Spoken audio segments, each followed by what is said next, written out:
Hello everyone. It's been a couple of days. I'm kind of tied up with work and everything. Let's talk about sump pumps. So this is your sump pump in your basement. You have a drain that goes around the outside of your house. Not all houses have them. Some houses have them. When it rains a lot, it will drain into a pit, usually in the corner of one of the basement walls, around one of the corners. This will fill up with water. As this fills up with water, this is a float. There's a vertical float. They also make corded floats that they will actually just float with the water. The only thing that happens with the corded floats is sometimes they can get tangled. They won't actually, they're easier to replace, but sometimes the corded floats, you can have more problems with them. The water will pour in here, fill this up. When this float gets to a certain level, it will turn on this pump pushing water out of the house. Okay, so let me show you on the other slide. Okay, so on this one, we have the water starting to fill this. All right, it hasn't got to the float yet. This is fine if you have a little bit of water that's below the float, below the pump line. You just don't want this thing full of water. Whenever if this pit were to fill up with water, it would mean that all around your house has a bunch of water in it. You want to make sure you get that water out of there. This is a one-way check valve. Only allows water to go one direction. This is a GFI. This GFI will trip if this cord shorts out. GFIs by code are supposed to be within 3 feet of any water source. Since there's water down here, it needs to be within 3 feet of that. This will have usually an amber light, or the light will be off. You can actually push the test button on the GFI, which will trip it. You hit the reset, then you're ready to go again.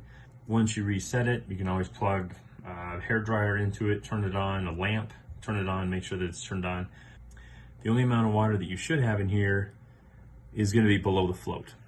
That's fine. So what happens when this starts filling up with water, raises the float, turns on the pump. The pump will draw the water here, pushing it up past the check valve and out the house. This is the side of your house. This is your concrete floor.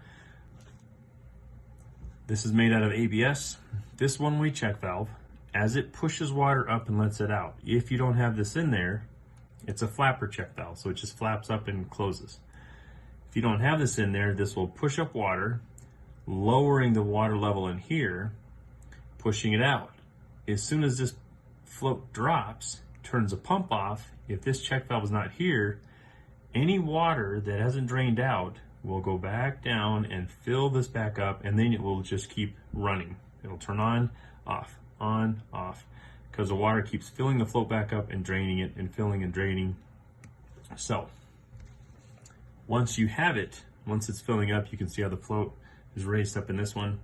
Water's pouring in from around the house. Floats on, this will push out the water outside. I actually have mine buried all the way to the green belt, so it actually spits out right onto the green belt. You can do this where it waters the lawn or whatever you need to do with it. So basically this is just all rainwater, storm water, whatever it is that comes around the house. So again, you'll see this when the water pours in, raising up the float. The water will be pushed out. And then once the water gets to a certain point, it will shut off. So either here or in this one, this is not going to be running because the float is down. So a corded float won't have, this float here basically goes on a, could be like a rod. It's just going to slide up and down the rod, turning it on and off. A corded float will look like an extension cord with a round bulb on the end of it, which will actually bob up and down in the water. When it's hanging down, it turns it off. When it raises up, it turns it on. Again, that float in these two pictures floats at the bottom, and then when the water comes, when it fills it up, this will tell this to come on, and then it will drain the water out. And that's your GFI right up here. Cool, thanks.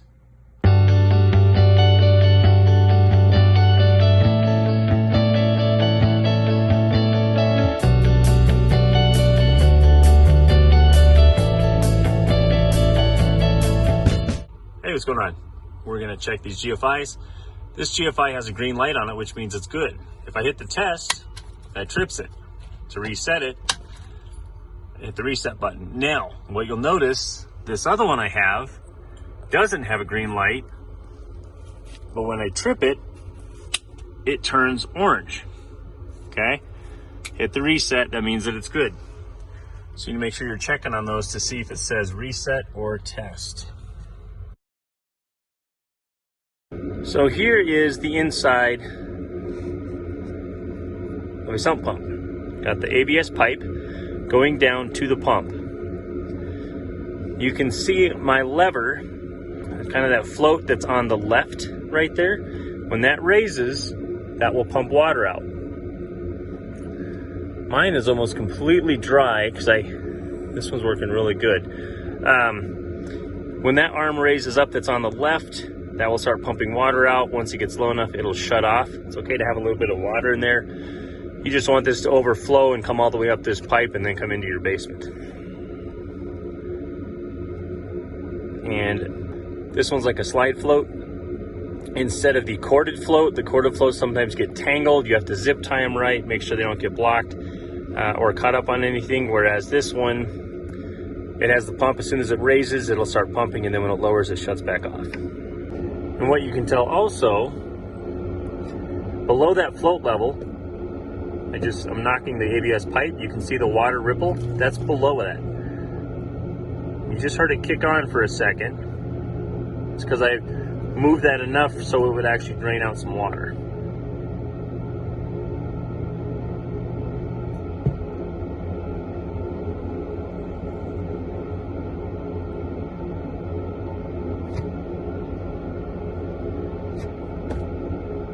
So you can see the water in there.